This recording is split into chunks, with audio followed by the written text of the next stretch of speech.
Let's talk about rectification. But before we talk about rectification, we will talk about preliminary concepts so that it will be easier to understand the techniques of rectification and what is rectification.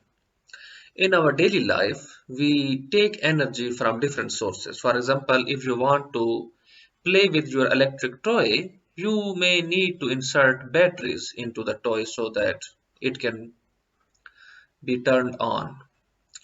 Or if you want to turn on your computer, you may need to plug in your computer using the power outlet at your home, and then you can turn on your computer. So basically we use two types of powers. One is called DC. It is for direct current, and the power you get from the power outlet at your home is called AC or alternating current. It is same for the voltages. We can call it alternating voltage or direct voltage, whatever. So these are two types of currents or voltages we use in our daily life. But you must be very careful for the alternating current or voltage because it can be lethal for you.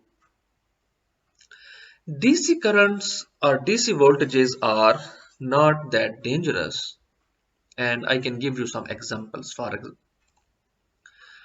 example, here is a wall clock. So if I want to turn it on, I will just see on the back side of this wall clock, and I see that it has a socket for that,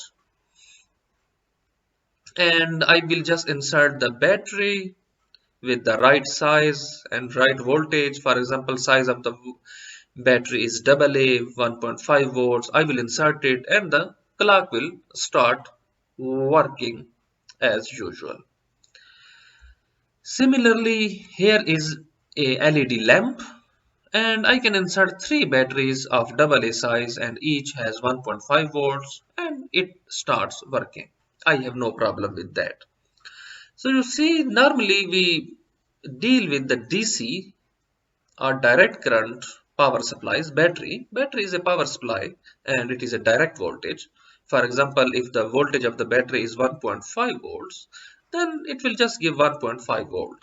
Although with the passage of some time, this voltage will decrease because of the consumption, but overall we will consider like the voltage is same, because then when the voltage drops below a certain value, we have to change the batteries, right, with the new one.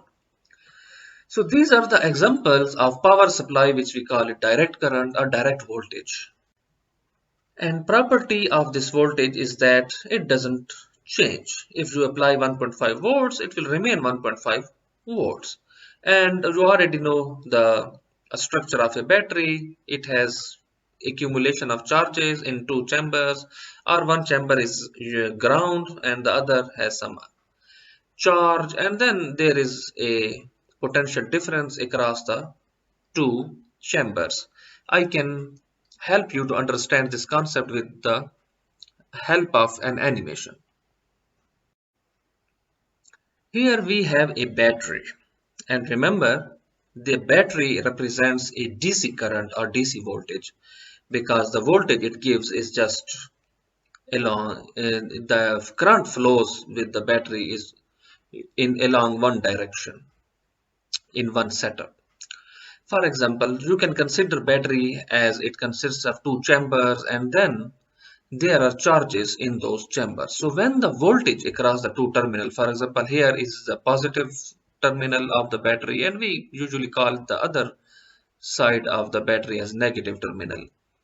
So when the voltage across these two terminals is zero, it means the charges in both the chambers, they are equal. That's why there is no difference in charges, right?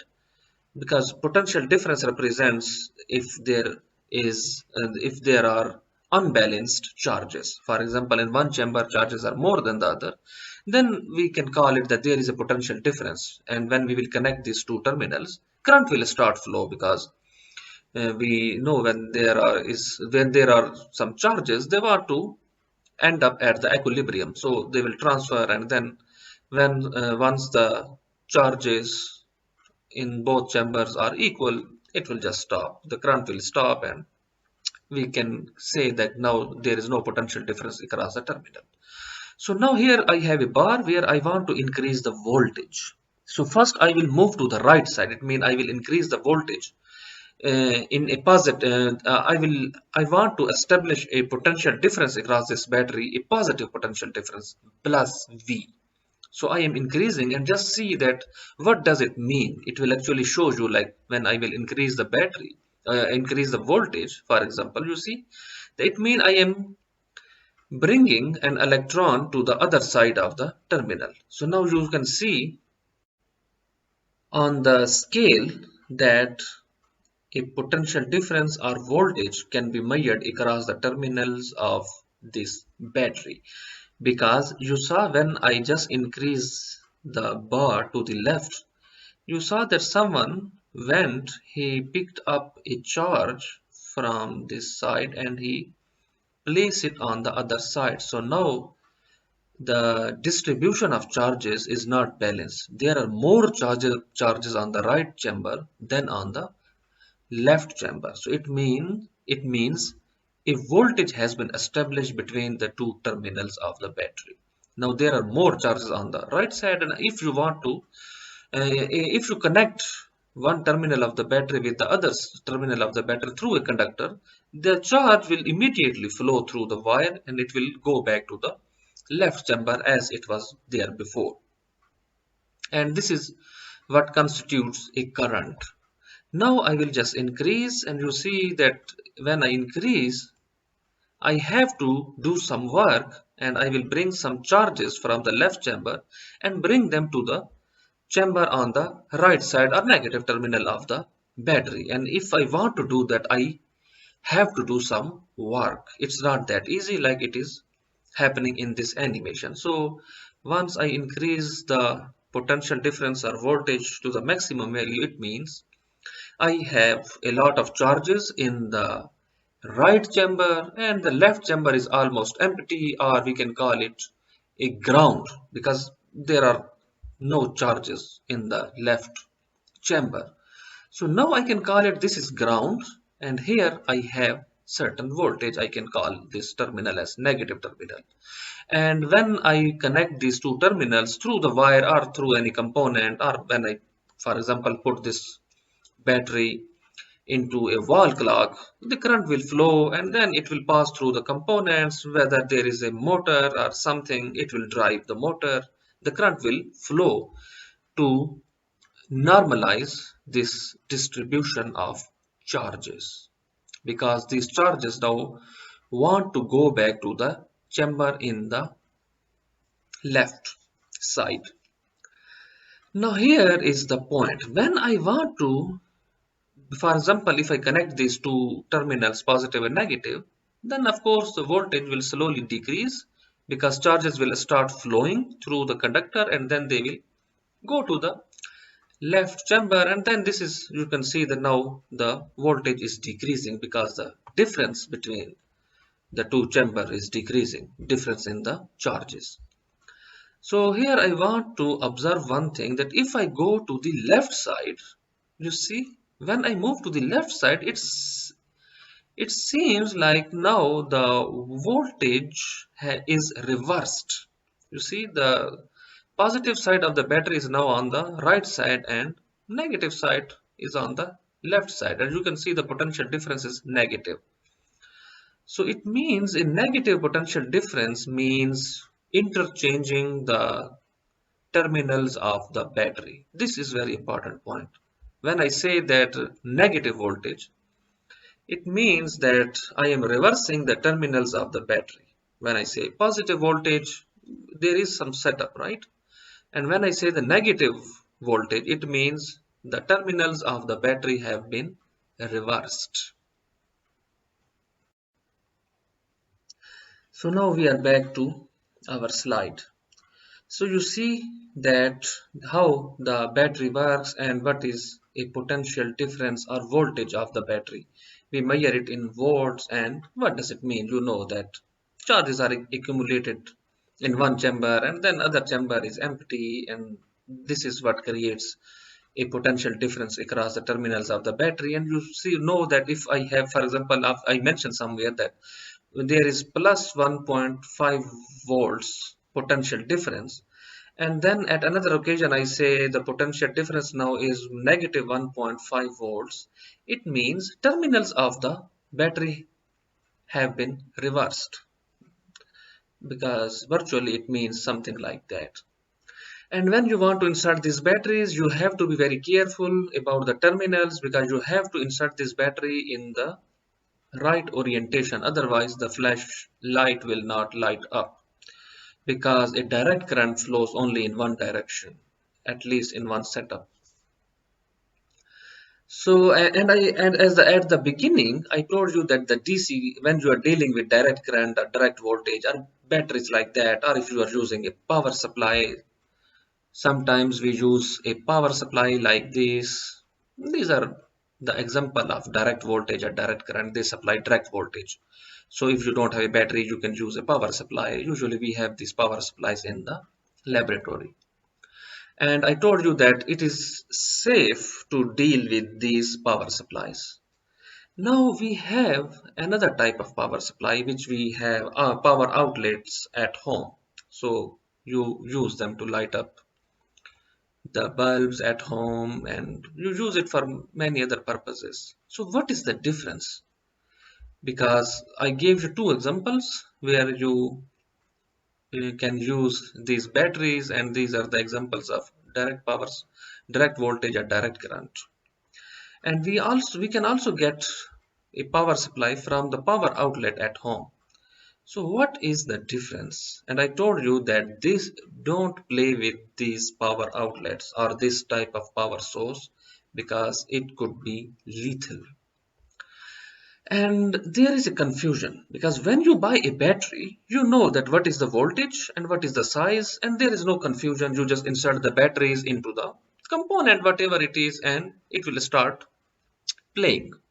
If you have a wall clock, you know that a socket and a certain size of the battery will fit into that socket, so you don't have to worry about. If size is right and voltage is also printed on the battery, you know what is the voltage, what is the size, you can use it very easily. But when you want to use the power outlet at home, it is a lot different than the direct current batteries or direct voltage. For example, the first thing is the confusion. For example, if you are in Pakistan, the voltage from the power outlet at home is around 230 volts and frequency is 50 hertz. So what does it mean? It means first the voltage was almost within certain range, was constant, and current was constant. For example, this battery says the one battery is about 1.5 volts, so it will give you 1.5 volts as long as you use it until the battery is empty, and then you, of course, you have to replace it with a new one, and that new battery will provide you 1.5 volts as long as you are using it. It will never change. But problem with the power outlet at home, that first the voltage involved is higher than the direct current or direct voltage power supplies. For example, here you see one battery is 1.5 volts. If you use a direct current power supply, for example here, you can see the maximum voltage this power supply can give is plus 40 and negative 40. So the total potential difference you can get from this power supply, this is of course direct current power supply or direct voltage, is 40 volts at most. You can't get a voltage higher than that. But on the other hand, the power outlet at your home is providing you, if you are in Pakistan, about 230 volts and 50 hertz. So have you heard the name hertz? Hertz is the frequency, right? So it means something is changing. When something is changing, that's how we measure the frequency. We measure the frequency of a wave. A wave is always changing its amplitude, right? And then what could be changing in case of this power supply from the power outlet at home? Yes, this is voltage. That's why we call it alternating current or alternating voltage. Because this voltage is continuously changing and it is changing at the rate of 50 Hertz, at least in Pakistan. So you should be very careful when you want to use power from power outlet at home because the voltage is high. Even the current involved in this power supply is high. So it could be lethal. Okay, now the next problem, as I told you that when you want to use a battery, if you have a wall clock and if you go anywhere, you can just buy the battery, the size, as long as it can fit into the socket, and then you can see the voltage printed on the battery, 1.5 volts, you are good to go. But problem with the power outlet at homes, it depends. If this power outlet is at your home and you are in Pakistan, then the voltage output, for example, from this socket, it may be around it's around 230 volts. So one terminal, suppose this one, is around 230 volts, and the second one will be at 0 volts. And no, this will not remain at 230 volts at all the time. It is continuously changing, and it's changing at the rate of 50 hertz. So it means that if you have the two terminals of AC power supply, so one will of course remain at 0 volts, but this terminal will change. It will be 0 at certain point, then it will change to 1 volts, 2 volts, 3 volt. It will go up to or around 230 volts, and that is not the end. Then it will start decreasing, it will go back to 0, and then it will become -1, -2, and it will go to -230, the value around 230 volts. You see that here the voltage is not constant like in the case of batteries. And now here is another twist. This power outlet, if it's there is not a, although that in most of the countries the power rating or the voltage rating of the power outlets at home is similar or same, but it is different in some countries. For example, if you are in Qatar, that voltage will be 240 volts, and of course frequency is 50 hertz. If you are in United States, this voltage output from one terminal will be 120 volts. You see, it's a big difference. Here is 230 volts. But now if you are in USA, the voltage out of the power outlet at home in the US is 120 volts, and frequency is also different. It is changing at the rate of 60 hertz now. Similarly, if you are in Japan, the output voltage from the power outlet at home will be at 100 volts. It means the one terminal is, and this 100 is not constant. Just remember, it is changing. It will go 0 to 100, and then it will reduce, and it will once again become 0, and then it will go into the negative cycle, -1, -2, negative 100, and then it will go up. And this one is changing along positive. In Japan, it will be changing between 100, positive 100, 0, and then -100. So this voltage is changing at the rate of 60 hertz. So it means if you have something and you want to operate it, first you have to see the power rating. And now here is another, that how is it changing? What is the waveform? So this waveform, we call it sinusoidal waveform. For example, if you are in Pakistan, because it is changing, right? So we want to see how is it changing, because it can be changing in different functions. Maybe it is changing that it goes to certain value, it stays there, then it is off, then it goes to negative, and then it goes up. Oh, it can change in different fashions. There could be many waveforms. So this output power is sinusoidal or a sine wave. So if you know the graph of sine theta, it is the same waveform, but the frequency is 50 Hertz. It is a sinusoidal wave, and then it goes to a certain value, then it becomes zero after some time, and then it will go to the negative. So for example, here the voltage is 220 positive, then it will become negative 220 volts negative. This is how it is changing. And once again, remember, this is a high voltage, and be very careful if you are dealing with such type of power supply at home. If for example, if you are in United States, then this peak value will be around 120 volts.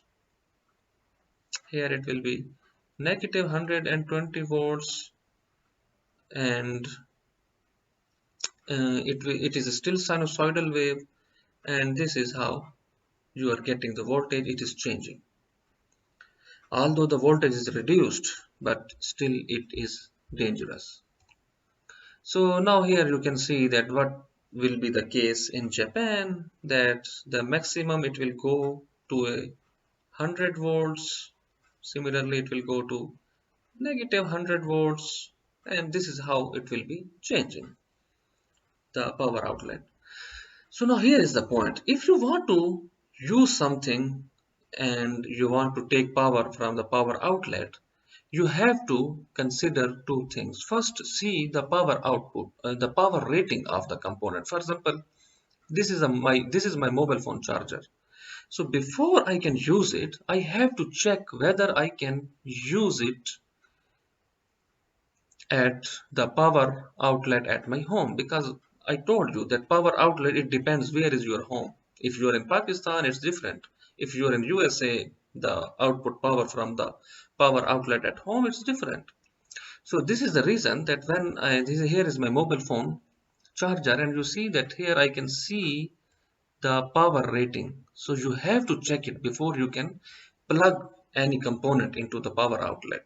It says that input, although the language is in Chinese, but still I can understand that it is saying that the input should be between 100 and 240 volts, and then frequency can be between 50 and 60 hertz. So it is a type of universal charger. I can use it anywhere in the world, because you cite that in most of the countries the voltage is around 220, 30 or 40. In some countries the voltage is 100, for example in Japan. In the USA it is 120. So this is a type of universal charger. I can use it anywhere without any fear, because the input voltage can be from 100 to 240 volts. It will work just fine, and frequency can be 50 to 60 hertz. Now here are my subwoofers, and you see that here the power rating says that I need to provide 220 volts power supply, and frequency can be around 50 hertz.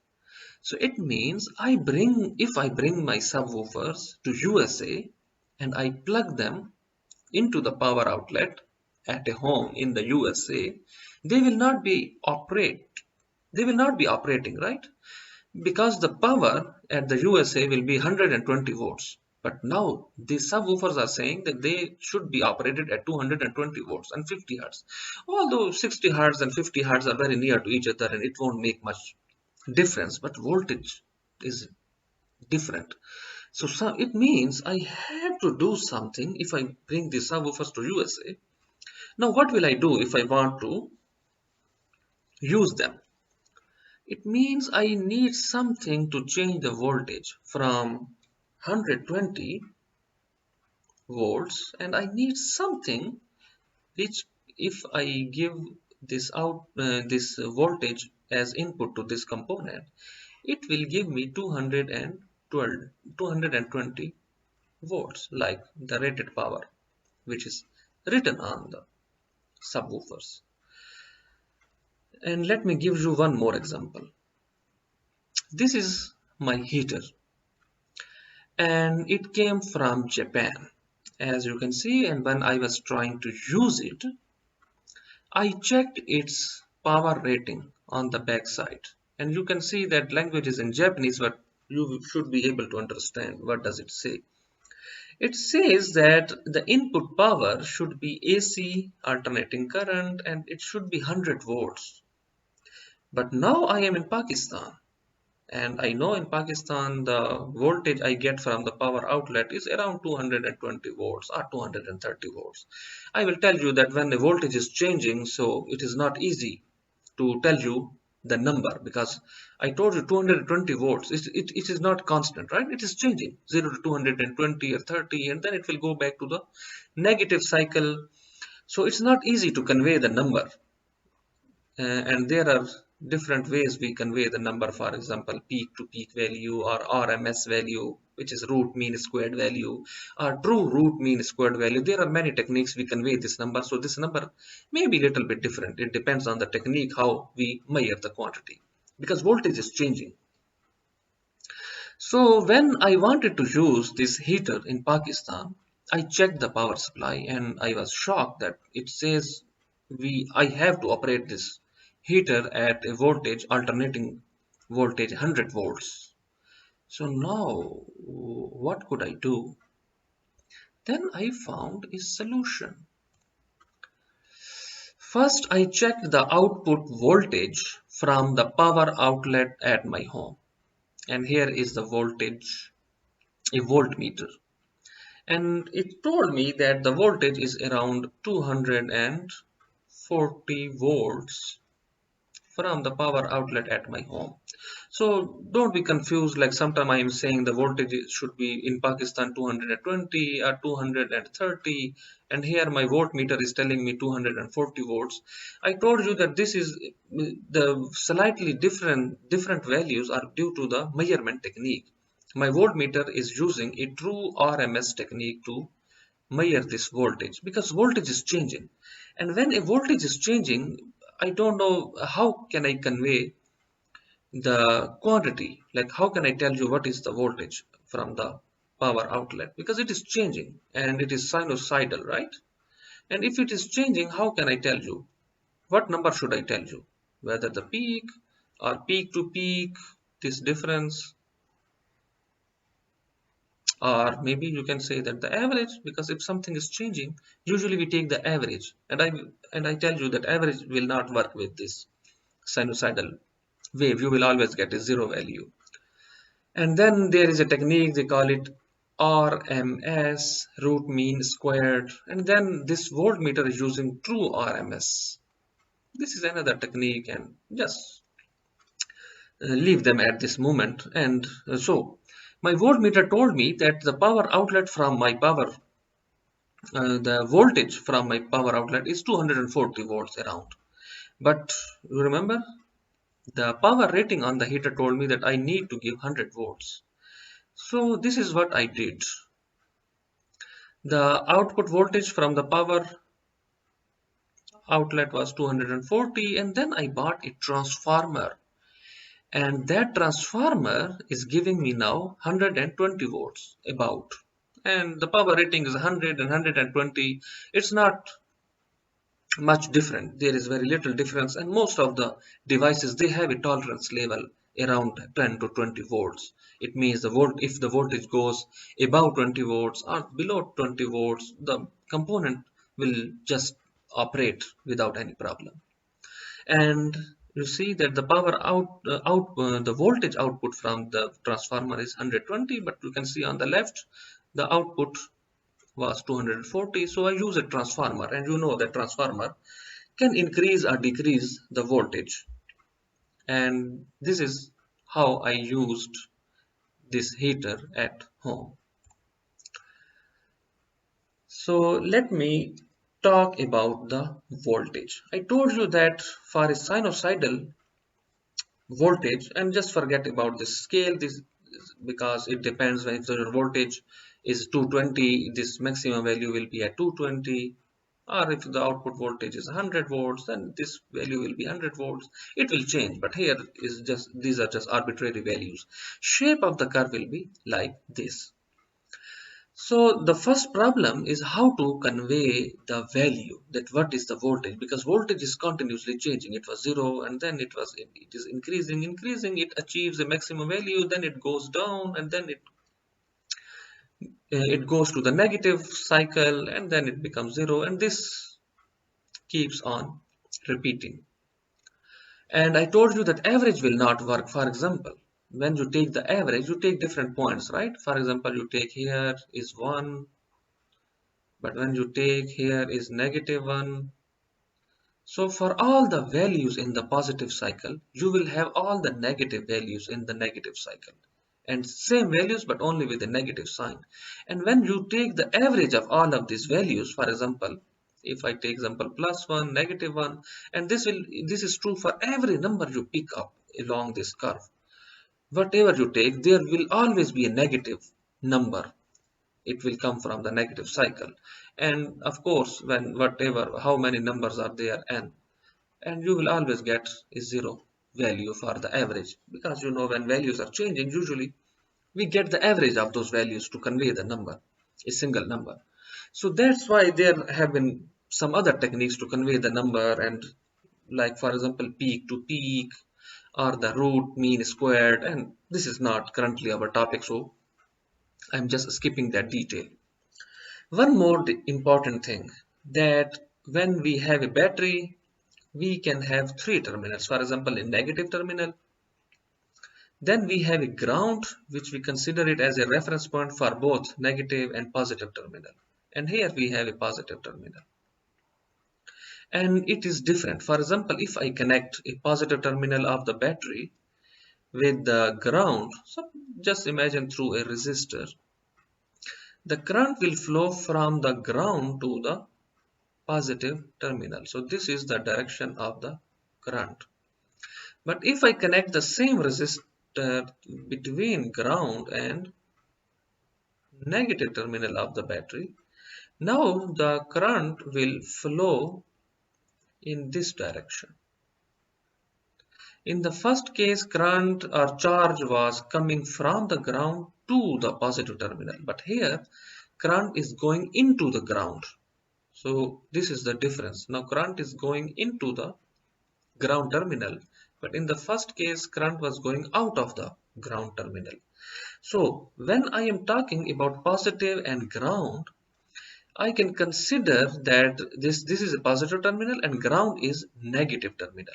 You see, I am talking about the real current. Just forget about conventional current. So when I am only talking about positive and green, because current is going from ground to the positive, and we know that electrons are flowing through the wire or resistor. So it means this is a type of negative terminal to me. So this is negative terminal and this is positive terminal.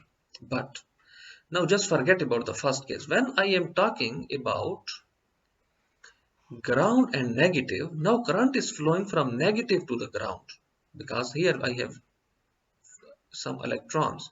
So current is flowing in this direction. So this is negative terminal, because you know that current flows from negative to positive terminal, and current is flowing towards the ground. So now ground is a type of positive terminal in this case.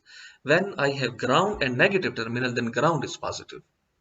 And when I have positive terminal and ground, then ground is a type of negative terminal. So you see, when I talk about potential difference plus V, the direction of the current was different, for example plus V. But when I talk, for example, a potential difference of negative V, then I told you that just consider them like terminals of the battery have been changed. So this is the logic. Then now terminals of the battery, you see, the ground was negative when I was dealing with only positive terminal and ground. So it was like a negative side for me. But when ground and negative terminals are involved, then it seems like terminals have been reversed, because now ground is serving as a positive terminal and negative is negative. And if I show you the power supply, for example, here is I have a DC power supply. So you see, here we have a common port which is for ground, and then I have plus 20 volts, and then I have negative 20 volts. So if I connect this common port and plus 20, the potential difference is 20 volts. If I connect this common port with negative 20, now the direction of current will be different. When common port is connected with 20 volts, then this common port will serve as negative. It's a type of like negative terminal, right? When I connect these two terminals, plus 20 and common. So common is like negative. But when I connect common with the negative 20 and there is some component in the middle, then this common will serve as positive, and now current is flowing towards the common port. But in the first case, the current was flowing out of the common port to the positive 20. And this is how we do the experiments. And you should remember this concept, because when we will talk about the rectification, this concept is very important. One last thing, and then we can move to rectification. Suppose I have a DC power supply and I connect this common port with one end of the resistor, and then other end of the resistor is connected with plus 20 volts. So just assume that I set the voltage to 20 volts and I am getting 20 volts from this terminal, and of course this common port is at 0 volts. Now the same voltage is 0 volt and this one is at 20 volts. So this same voltage will appear across this resistor. Suppose this is point A and here is point B. So the potential difference between point A and B will be equal to plus 20, or we can just write it 20 volts. We call it potential drop across the resistor. So when we have only one resistor, of course the same voltage will appear across its end, because it offers resistance to the flow of current, because we know now the current will flow in this direction, because this one is at positive potential, 0 is at lower potential, and in the real direction of the current I always take lower potential current, which flows from the lower potential to the upper potential. So this is called potential drop across the resistor. And it's easy if you are given the potential drop across the resistor and you know the value of the resistance R, which is in ohms, you can find the current flowing through the resistor, which is famous Ohm's law, V equals IR, mean voltage drop across the resistor equals the current flowing through the resistor times resistance of the resistor. So if you know the voltage drop across the resistor, which is easy to find in this case because we have only one resistor, and same voltage will appear across this resistor. And if we know the value of the resistance, which is in ohms, we can find current I, because I equals V over R. And we can even find this, that if the resistance is low, the more current can flow, and if resistance is high, a small amount of current can flow through the resistor. So when we will talk about rectification and different modes of operation of rectification and PN junctions, we will see that I will connect a resistor at the output, and then we will measure the voltage across this resistor, that this voltage will be equal to the input voltage through which this resistor is connected, because here it's a simple circuit and you can see the terminals coming from the power supply to the ends of the resistor. But when we will talk about rectification, and we will use PN junction in different modes, forward, reverse, so there may be some other components, and then I will connect a resistor at the end and I will see that the input voltage and output voltage. So I will measure output voltage here, and input voltage in this case is the power supply, and it's too simple to understand that this voltage is same to the voltage across the resistor, but there might be some components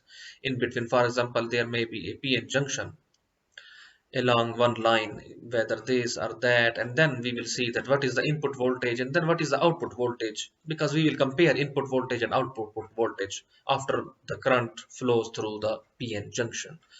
So that's why here. The concept of potential drop across the resistor, although it is not our topic, but let me explain it a little bit, otherwise I don't want to leave it at this stage. The actual concept of voltage drop across the resistor is when we have at least some resistors in series. So suppose I have two resistors and I connect one end of resistor R1 and here is R2. So R1 is connected to the 0 volts and then one other end of the R1 is connected to the one end of R2 and similarly other end of R2 is connected to plus 20 volts. Now here you will understand what is actually the concept of voltage drop across the resistor. Now we have two resistors in series and now the applied voltage, suppose here, is point A. So applied voltage between point A and B is 20 volts. So VAB equals 20 volts, the potential difference between point A and B. But if I ask you that there is a point in the middle, suppose call this point C. So now my question is, what will be the voltage or potential difference between point A and C?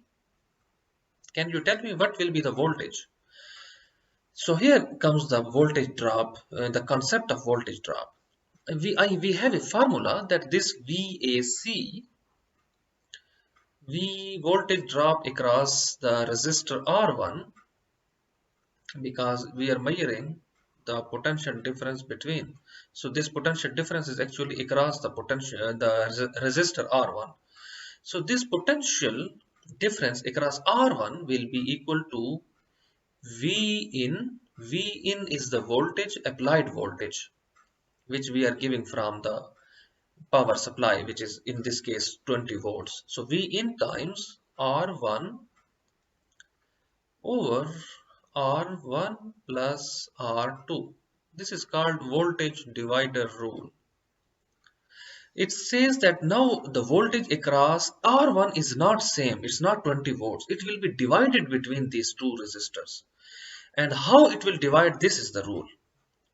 That it depends on the value of the resistor R1 and then the resistor should be in series. Remember, this formula is only applicable when you have resistors in series and then there is a voltage applied between one end and the other end, and you want to find the voltage drop across one resistor out of two or more resistors in the series. So now let's see if how can we do that. Suppose is the voltage is 20 volts, and now suppose R1 equals 1 ohm and R2 is equal to 3 ohm, and I want to know what is the potential difference across resistor R1, which is the voltage between point A and C. Similarly, my next question will be, what is the voltage across resistor R2, which is 3 ohm, and that voltage will be VCB, the voltage between point C and B.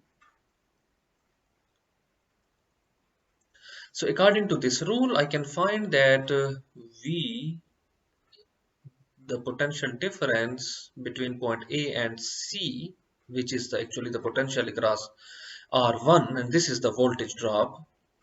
So V in is the applied voltage, the total applied voltage at one end of the series and other end of the series. It means between point A and B, no matter how many resistors are in between. This is the total voltage applied between one end and the other end of the series. And we assume that this is 20 volts, so it should be 20 volts into R1. So this is the potential across VAC R1 is 1 ohm. And then we have R1 plus R2, so 1 ohm plus 3 ohm. We also need the value from R2, and now it will become 20 volts divided by um, 3 plus 4, so it will become 4, this ratio. The ohm will cancel out with ohm, and 4 1 over 4, and it will become 5 volts, you see. So actually you are thinking that you applied 20 volts across the resistors, and then it is divided among these two resistors. So now this VAC is 5 volts. So actual potential difference across the resistor is 5 volts. And if you want to calculate the current flowing through this resistor, you have to take this voltage value to find the current flowing through R1. Similarly, we can also find VCB. Here is VCB, mean the potential difference across, or the applied voltage, or the voltage drop across resistor R2. So it will be 20 volts, and now remember that this is, here we use R1, so now it will be R2. Rest of the formula is same. So I will put 3 ohm, and then it is once again same, 1 ohm plus 3 ohm. It will be equal to 20 volts divided by, okay, let me do one more extra step, 3 ohm over 4 ohm, and then these will be cancelled out, and if you do the calculation, 4 will be divided by 20, and it will be 15 volts. You see, we applied 20 volts across this series, and then those 20 volts were divided among these resistors. 5 volt 5 volts were applied across resistor R1, or the voltage drop which I am calling will be across R1, and the rest of the 15 volts, if you do the sum, it's 20 volt, and then rest of the 15 volts will appear across R2, or the voltage drop across R2 is 15 volts. And do you think why the 15, I mean the voltage drop across R2 is greater than R1? It's because voltage drop depends on the value of the resistor. Here value of the resistor is 3 times the value of resistor R1. Here it is 1, it is 3. So same is the case with voltage, you see. So voltage drop will appear across R2, and then rest will go across R1. So this is actually the concept of voltage drop. But for rest of the discussion, we will only use one resistor, and there will be one power supply, and there will be a PN junction somewhere in between, and then we will measure the voltage across this one. This voltage will be equal to the input voltage. This is important to know. Rest of the things are easy. So a rectification is a process in which we convert alternating current or voltage into direct voltage. Because I told you we have different applications. Sometimes we need direct voltage, sometimes we need alternating voltage. Some components they work on direct voltage, some components they work on alternating voltage.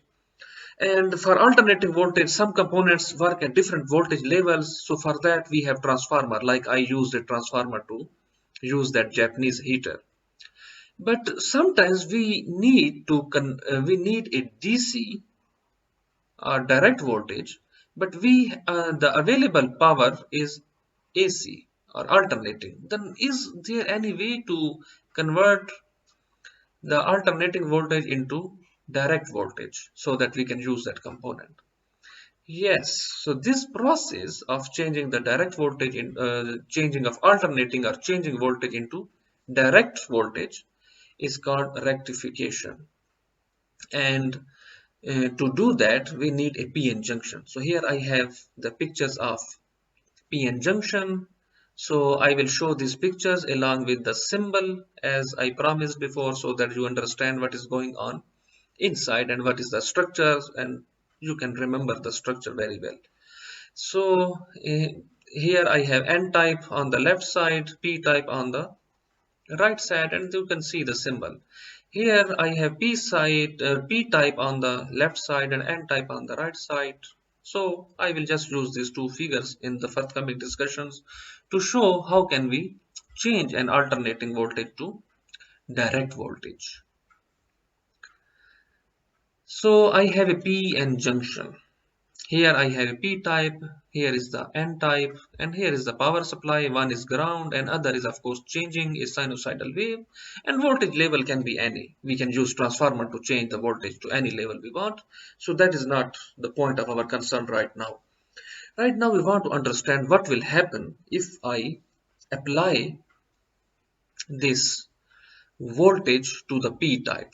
So I will connect, suppose through a conductor, P type side of the PN junction with this changing voltage, and other side I can connect through a resistor.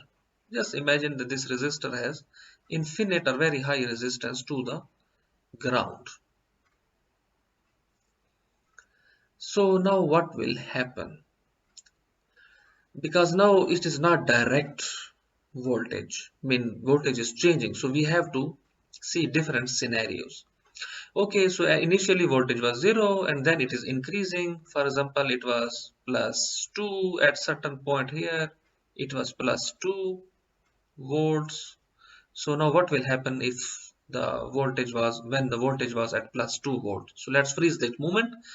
When the voltage was at plus 2 volts, of course it was just for a moment and then it was changing continuously, but just freeze the moment at plus 2 and understand what will happen this time. Because in this way we can make a picture what will go on in the next phase. So if it is at plus 2, then what could happen? So if it is plus 2, then this ground will serve as negative terminal, because a positive current has to flow from negative to the positive terminal, because there are no electrons, there are holes on the positive side, and the electrons have to flow through this junction. But electrons, and here is plus 2, so we already have holes here, and then it seems like this PN junction is in forward bias mode. Don't you think like that? The p-type side is connected with the positive and n-type side is connected with the negative terminal. It is ground, but as I told you that when you have a positive terminal, then this ground will serve as a negative terminal, because electrons have to flow through this terminal to the other side of the positive voltage or positive terminal. And in this way n-type side is connected with the negative terminal, and then p-type side is connected to the positive terminal, and this is in bias mode. So current will start flowing when, of course, when you will cross this potential barrier, whatever it is. For example, if it is silicon, then of course you have to, because this is a reverse voltage, this setup of charges will serve like a reverse voltage, and I have to overcome this voltage because I can see like a positive series here. So positive and negative. This is like a battery in with reverse terminals like I discussed before.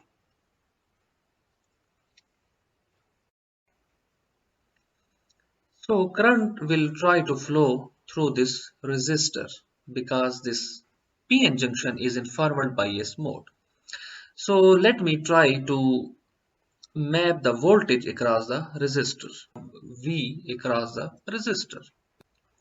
So now here I have 2 volts, because here 2 volts. Now just see that it reaches a maximum value of plus 6 volts, because this voltage is changing. Even with plus 6 volts, you already know that p-type side is connected with positive, n-type is connected with the negative. You know that ground will serve like negative because current is flowing out of the ground or common terminal. So if it is plus 6, current will still flow, but because here is a resistor, equal resistor, if applied with equal applied voltage plus 6, so here we will have a plus 6 voltage from the across the resistor. Similarly, when it will go down, it will once again reaches plus 2 volts, of course, and it's same, it will reaches plus 2, and then it will hit 0. At 0, we will see the same voltage across the resistor, and then it will, after it reaches zeros here, then it will become negative. For example, here say it will become negative 2 volts. Now just freeze this moment and see what will happen. When it becomes negative 2 volts, I told you that when you have a ground flow, when you have a ground terminal here, a negative and positive. So when you are connecting a ground and negative terminal, now the current will flow from negative to the ground. So it means ground is serving as positive, because current is flowing towards the positive terminal. In the real situation, we always take that current is flowing towards the positive, because electrons flow through the materials and electron always go to the positive terminal. So it means when the voltage from this terminal reaches at negative 2, now ground flow will work like positive, and the current will try to flow from this negative to the N type. You see, now direction of the current will change, because now here we have like negative 2 volts on the P type. Now P type is negative, and when you have a negative terminal, current always flows from negative terminal to the ground, and here we have a ground. So when current flows towards the ground, it means that ground is serving like a positive terminal, because current always flows towards the positive terminal. It means now direction of the current is reversed. Now current will try to flow in this way.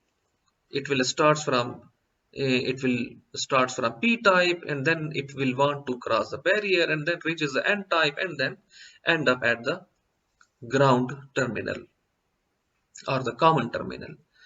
So direction of the current has changed. Now, what does it mean? It means P-type side is connected with negative terminal of a battery at this moment, and N-type is connected with the positive, because now the common terminal is behaving like positive terminal. So what will happen? No current will flow. You know that. In reverse bias mode, this is the reverse bias mode now. And it is true even with at negative 6 volts. It will remain same, and then it will once again become negative 2 volts, and then 0. This is a complete wave. After that, it will keep on repeating like that. So it means it will remain off. No current will flow. If no current will flow, there will be no voltage developed across the resistor, because if current is not flowing, how will it offer the resistance to the current, and then a negative voltage will appear across the resistor. So it means if I have a voltmeter connected across the resistor, and that oscilloscope, not the voltmeter, it will only show me the voltage like this. I mean, it will only map the voltage like this, and then it will be off. I will see no voltage across this resistor, because no current is flowing, no resistance, no voltage appeared across the terminals of the resistor. Because for the negative cycle, this PN junction is in reverse bias mode, and in reverse bias mode, it will not allow to flow any current, and we have discussed it in too much detail. So if I want to present this situation in this way, here I have like a continuous voltage, alternating voltage, and it is sinusoidal, because I showed you only a one complete wave, positive and negative by here. So in this case, it means that I will see the voltage across the resistor only for the positive half, and when the voltage changes at this terminal to the negative, I will not see any voltage across this resistor. And when once again then for the next wave, when it becomes positive, I will see the voltage appeared across the resistor. But for the negative, it's off, PN junction is off, once again positive, and for the negative it's off. So I will see if I connect an oscilloscope across the resistor, I will see the output voltage like this. And if I show the input voltage, I will see the negative sides as well, like I was showing this picture before. That was the input voltage. But if I see the output voltage across the resistor, I will see a voltage like this. So it means the PN junction is very important in this situation. You see, just because of the property that it is on only in forward bias and it becomes off for the negative or in the reverse bias mode. And this happens when we apply an alternating voltage across the terminals, where that for the positive cycle it is in forward bias and for the negative it becomes reverse bias. So when it becomes reverse bias, I don't see any voltage across this resistor. So I will get an output like this. Okay, so it means I have done something to convert an alternating voltage like this. It was a complete sinusoidal wave, and I have cut the half, the negative cycle out of it. There is some space left, of course, but I will see output like this. At least I am close to the rectification. A rectification is changing the alternating voltage to direct voltage. So at least I am doing something. I got rid of this negative cycle and now I have only positive cycles. Now let me play with this. Here I have connected P-type initially. The initial setup was that I connected P-type with the changing voltage or the active terminal, and I connected N-type with the ground terminal. But what if I change the terminals of this PN junction? Here you see the arrow is pointing to the left, the symbol. But now I am doing something different. Here I have reversed the sides of the PN junction. In the first, N-type was on the left, and in the initial setup, N-type was connected to the ground and P-type was connected to the live terminal where the voltage was changing. But now I am reversing the sides of this PN junction. So now you see the arrow is pointing towards the left, N-type is on the left, and P-type is the N-type is on the right and P-type is on the left. And now I will connect the terminals of this PN junction, of course through a very high resistor, to the ground, and of course N-type with this terminal where the voltage is changing. So now what you think will happen and what voltage will I see across the terminals of this resistor? And you know that the voltage will, in the same voltage will appear the same voltage like the input voltage if the current flows through the PN junction, and that voltage will appear across this resistor. And so let's see. So when the voltage is 0, so no current will flow, of course, so I will see a 0 voltage across the resistor as well. Now just imagine that voltage is around +2, right? Just take any value for the analysis and then freeze this moment. Voltage is continuously changing, but we will just want to freeze this moment to analyze. If it is +2, so you already know that if I have a positive terminal, I have a ground, and then here I have a negative. So when I have positive and ground, the current can always flow towards the positive terminal.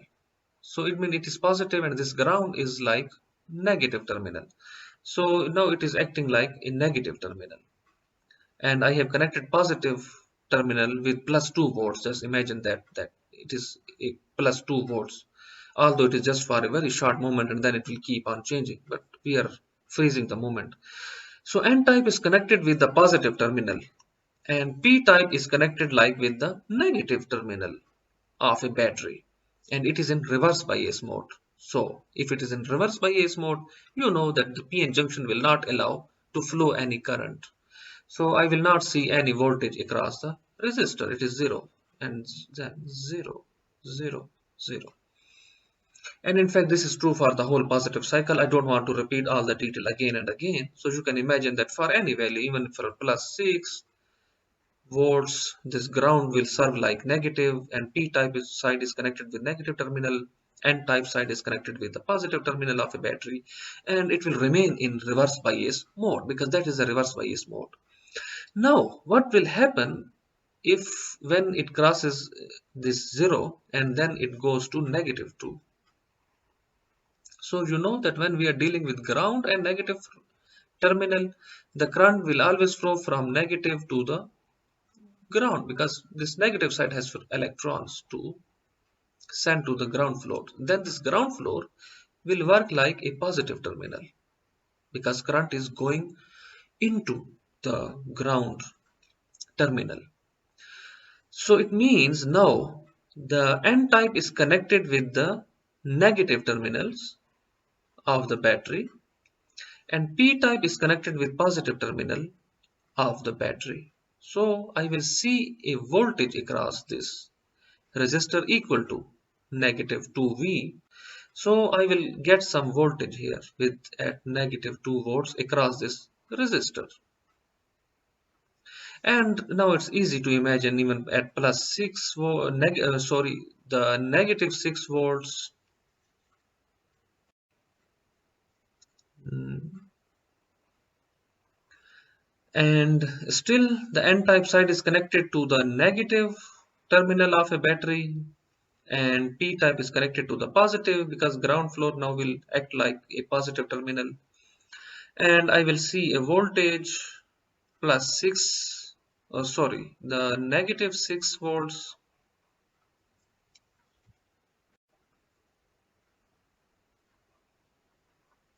-6, and then once again it will cross -2 volts, of course, when it will reaches this point, and then it will become 0, and then it will enter the positive cycle, and we know that for the positive cycle it will it will not allow to flow any current. So this is, it means I will get the output voltage across the resistor like this.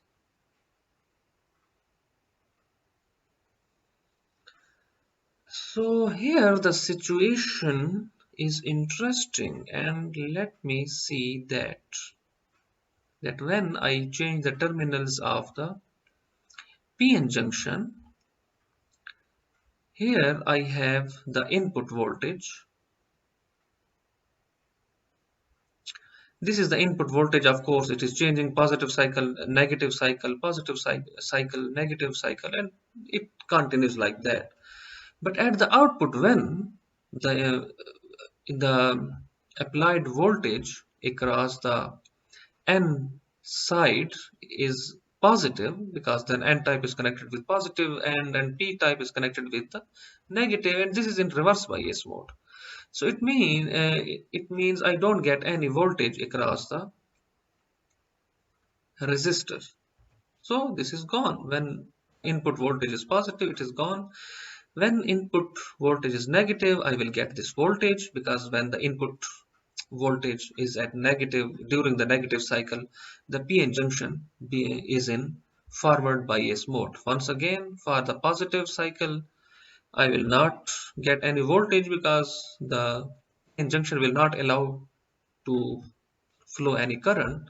So I will get output voltage like this for the input voltage across the PN junction.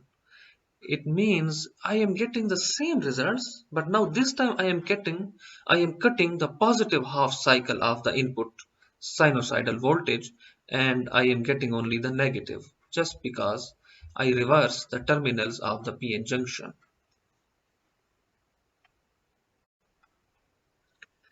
So if I connect P type of the PN junction, for example, like this,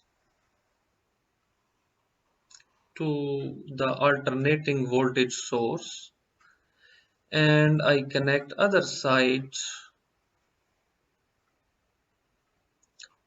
to the ground terminal through a resistor, and you saw that during the positive cycle, here the voltage across the resistor appears as a half positive cycle and I don't get anything for the negative cycle, and then I get another positive cycle.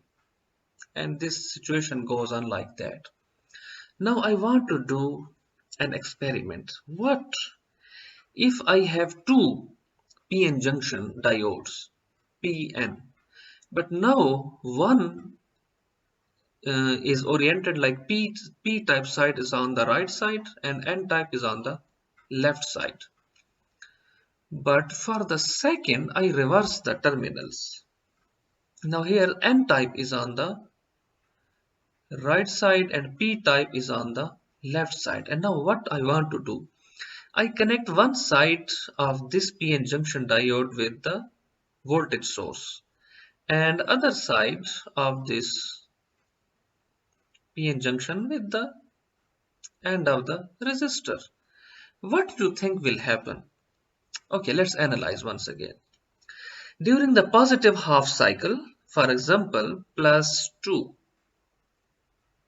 and then you just freeze this movement because this is a good way to understand. If it is +2, then this ground will behave like a negative terminal because current will flow from negative to +2. This is my convention. I always use it to understand these things.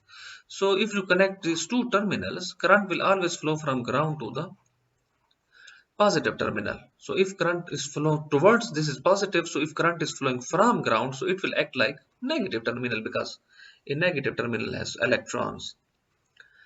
So in that case, this N type, the lower one, its N type is connected with the positive terminal, right? At this moment when the voltage from this terminal is +2.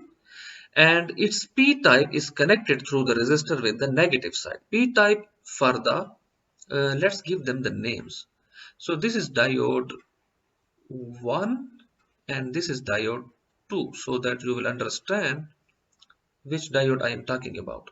So the D2, N type of D2 is connected to the +2, right? Positive side. And P type is connected through the resistor with negative side. If the P type side of the PN junction is connected to the negative and N type side is connected with the positive, it is in reverse bias mode. So it will not allow the flow of any current. It is like off, or we can just imagine it is not present at this location. We have only the upper diode D1. But for the D1 situation is different because the P type side of the D1 is connected with the positive terminal at this moment, of course. And N type side is connected to the negative terminal of the terminal through a resistor, of course. So it means I will get this peak, right? So during all the positive half cycle, D2 will remain off. It will not allow to flow any current. So this resistor will only get current from D1 during the positive half cycle, because for that it is forward bias mode, because D2 has reverse connections, so it will remain in reverse bias mode or off. So there will be no flow of current through D2. The current will only flow through D1. So I will get this voltage across the resistor. Now something interesting will happen. What? I'm skipping the other parts like +6 volts. So now what will happen when I reach at -2 after passing all these values and it reaches the negative half cycle, and just imagine a moment when the voltage from this terminal is -2 volts. Now what will happen? Now the P type side of D1, because connection is same, so this PN junctions P type D1 is connected with negative terminals, right? Because this terminal has a value -2 here. And if a terminal is -2 and other is ground, now this ground will act like a positive terminal because current will flow from negative terminal towards the ground. The current will change its direction because before it was coming out of the ground floor, but now it is going towards the ground floor, so direction of the current will change. So for the D1 will go into a reverse bias mode because P type side of D1 now is connected with the negative and N type is connected through the resistor with the positive, because now the ground terminal has become positive. So if a positive side, if n type is connected with the positive side, and p type is connected with the negative terminal, this one is now in reverse bias mode. But D2 is in forward bias mode, and I don't need to explain that, right? Because the n-type side of D2 is here on the right side, and that's why now it is connected with negative 12 to negative 2 volts, and p-type is connected through the resistor to the positive side. It is in forward bias mode, and of course it will allow the flow of current, and when that current flows through this resistor, this or whatever, so it means now I will get the negative cycle as well. And once again, for the next positive cycle, D1 will become forward bias. This will become reverse bias mode. So I will guess another positive half cycle. And for the other, I will get this one. So let's see the situation with the signals I have at the bottom here. So if I give input voltage here, this is the input voltage. And here is the voltage across the resistors. So you see, I will get the same input voltage at the output resistor. And you know the reason, because even resistor will always get current because it is connected with both D1 and D2, D1 and D2, and if one is off, it doesn't matter because it can still receive current from this one. Or if this one is off, it can receive current from D1. So it will always receive some current, and of course it. So it means I will get the same voltage back at my resistor. But this is not rectification because we are trying to rectify this input alternating sinusoidal voltage into direct voltage so that there are no changes. But I got once again the same thing. What should I do? I wish if I could do something like this negative, even if when I give a negative cycle, input cycle, I wish if I could get a positive cycle here at the output of the resistor, here and then here and something like that. I wish if I could do that because this is not rectification. I got the same signal back. The input and output is equal. But I am trying to rectify the alternating voltage into direct voltage. This is not a pure direct voltage. This is, we call it pulsating direct voltage. But I am close to that one. At least I am rectifying something. I am getting, I will get rid of this negative cycle. And I still get the positive cycle like that one. I wish if I could do something like that. Can I? Don't worry. I have a good news for you. That there is a way that we can get something like that, that when there is a negative cycle, input cycle, we still get output voltage across the resistor, but as a positive half cycle and not negative half cycle. And how can we do that? The magic is in the center tapped transformer. You are familiar with transformer, that it changes input alternating voltage into uh, another alternating voltage, but we have the choice. We can step up or step down this input voltage. For example, this input is V1, then we can change this V1. We can either increase it or decrease it. But what is center tapped transformer? It is a magical device. It has two coils, the secondary coils, and then it has a tap connection at the middle, and we call it serves as a ground terminal. And the magic because of this, that dividing the secondary coil into two sections and then middle point is connected with the ground, or it serves as a ground, a magic happens. For the input voltage, a sinusoidal voltage, suppose it is like that, just because of this setup that I divide this coil into two sections and then I connect middle point of this secondary coil with the ground, it happens that the voltage across the first half secondary coil is same to the input voltage mean there is no change. A step up and step down is a different case. It will a step up or a step down according to the number of turns on the secondary coil. I am not talking about that. That is a different case. I am talking about the phase or the shape of the curve. Here you see it's a sinusoidal wave, like. So you will get same shape for the one half of the term of the secondary coil. So you will get the same shape or the curve of the voltage.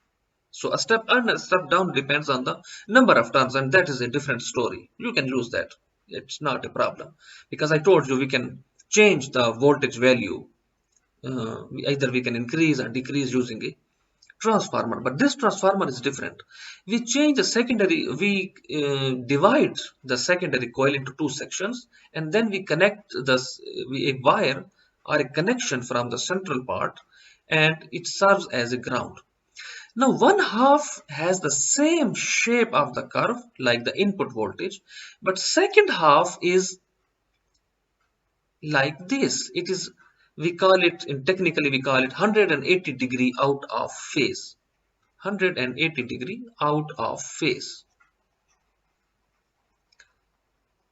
It means that during the positive half cycle, if the one half of the secondary coil has a voltage like this, we will have a negative cycle, or it will be flipped down during that time. During the same time, the voltage across the other half of the secondary coil, this, will be in negative half cycle. It's the curve of the voltage across the second half of the secondary coil will be like this. And when this input, suppose it is now going through the negative half cycle of the signal, the one half will of course will have the same shape, but this one, the other half, will have a shape 100-degree out of phase. It means it will have like a positive half cycle. So this is a magical device, you know. It will solve our problem I told you before. And let's see how. Now here I have a center tapped transformer. And now what will I do? I have a p-type and n-type. Here I have another p-n junction, p-type and n-type. And remember, their sides are not reversed. They are same, okay? P-type is on the left. Here p-type is on the left. N-type is on the right. N-type is on the right. Now I connect one half of the coil with this p-n junction and other half of the coil with the other p-n junction. And now you will see the magic. Now I connect other terminal of the p-n junction to a resistor. You know that we connect this resistor to find the voltage across it, because this resistor will give us the same voltage which is applied voltage across the p-n junction, because we want to calculate the voltage across the p-n junction. Similarly, I will connect other end of the p-n junction with same resistor, so that resistor can get current from either p-n junction if it allows to flow the current. Now what will happen when we are during the positive half cycle? We will have a voltage here like this, a positive half cycle, and you know that during the positive value this p-type is connected with positive, and this is of course ground here, ground terminal. So when for the p-n junction, let's give them name D1 and D2. So for D1 and during the positive half cycle, it is like the p-type side is connected with the positive terminal, right? And the other side is connected to the ground, and when we are referring with the positive terminal and ground, ground will serve like a negative terminal, and current will flow from ground to the positive terminal. So now, can you tell me what is the mode of operation of this p-n junction D1? It is in forward bias mode, and current will flow through the resistor. Resistor will have voltage across it, because it will have the same voltage like the applied voltage across the p-n junction. So this is in forward bias mode, and this resistor will see a positive half cycle. Because I will not go into much detail, but let's have a rough idea. But during the same positive cycle, the secondary coil will have a negative cycle, because we just see in the magic of a center tap transformer. It has two sections of secondary coil. One section has a shape, same shape like the input voltage, but the secondary coil is out of 100-degree out of phase. So now for the PN junction D2, it is negative cycle, right? And it means we have connected P-type side with negative terminal, and the other side, the ground. Now the same ground will serve as a positive terminal, because one side is negative and other is connected to the ground, and this ground will act like positive terminal. And you see N-type side is connected to the positive terminal. This ground is serving like it has a dual role. So it is like a positive terminal for the N-type in case of D2, and P-type is connected to the negative. You see, when P-type is connected to the negative and N-type is connected to the positive, it is in reverse bias mode. It is off. You can you can imagine like it is not present at all. You have only the upper half circuit, and you will get this voltage, because of course this resistance will receive current through the upper PN junction D1. D2 is off. Now, when during the negative half cycle, input half cycle of the sinusoidal voltage negative, the upper part of the secondary coil in this case is negative. So it means this has a negative value. So now you can see like P-type is connected with negative terminal. If P-type is connected with negative terminal, other terminal is connected through the resistor to the ground, and now this ground will serve like a positive terminal, because here is a negative terminal, and current will try to flow towards this direction. And now what is happening? P-type side is connected to the negative terminal now, and N-type is connected to the positive terminal, and it is in reverse bias mode, so it is off.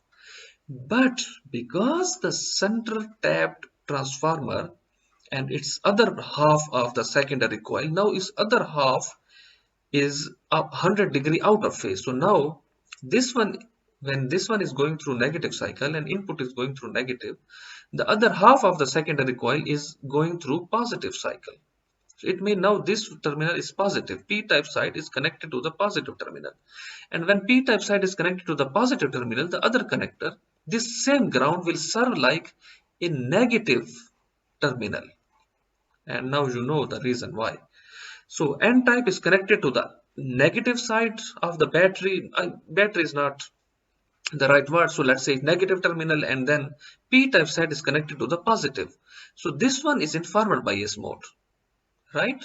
So this resistor will see that a current is trying to flow through its terminal, and it will offer a high resistance, and a voltage will develop across its terminals, and you will get, now this will be positive half cycle. Remember, because of the center tap transformer, this is the positive half cycle, right? Positive half cycle. So you will get a positive half cycle, although there is a negative half cycle for the input voltage. Because of the magic of the center tap transformer, it is a positive half cycle for this D2, and this voltage will appear across the resistor, and it will be like this. So we will have a situation like this across the resistor. You can imagine it very easily. So we have discussed rectification. This is called rectification because for the input voltage like this, it had a positive and negative cycle, but now I'm only getting positive half cycle. Even for the negative half cycle, I am getting a positive half cycle across this resistor. So this process is called rectification. Rectification is a process in which we change alternating voltage to direct voltage. Although this is not a direct voltage is just a straight line across the like one at any scale, for example 1.5, and it doesn't change. Although it is not pure DC, we call it pulsating DC, but we are very close to it, because in your future studies you will learn how to smooth these curves and it will look like a straight line like this, although not a completely straight line, but we will see how to deal with that one. And let me summarize all the discussion, that when we connect PN junction with the alternating voltage source, we only get either a positive half cycle or negative half cycle, and it depends how you connect the terminals of the PN junction. So you either get negative half terminal or positive half terminal, and the name of this rectification is positive half wave rectifier. If you only get positive half cycles, it is called positive half cycle rectifier. And the problem with this technique is that you waste negative half cycle, so you are wasting that part. And when you get the negative half cycles only and positive half cycles are gone, this is called negative half wave rectifier.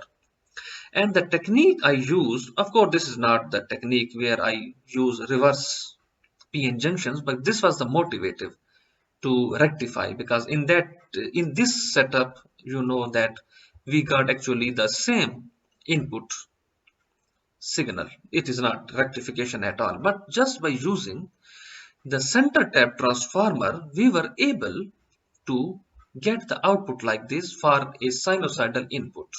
And the magic is center tapped transformer. And this is called full wave rectification, because now we are not losing any half cycle, whether positive or negative. We are getting everything for every positive and half cycle. And just by using a smart technique, we are getting a positive half cycle for a negative half cycle input voltage. I hope you will be able to understand all these concepts, read your textbook, and everything should be clear now.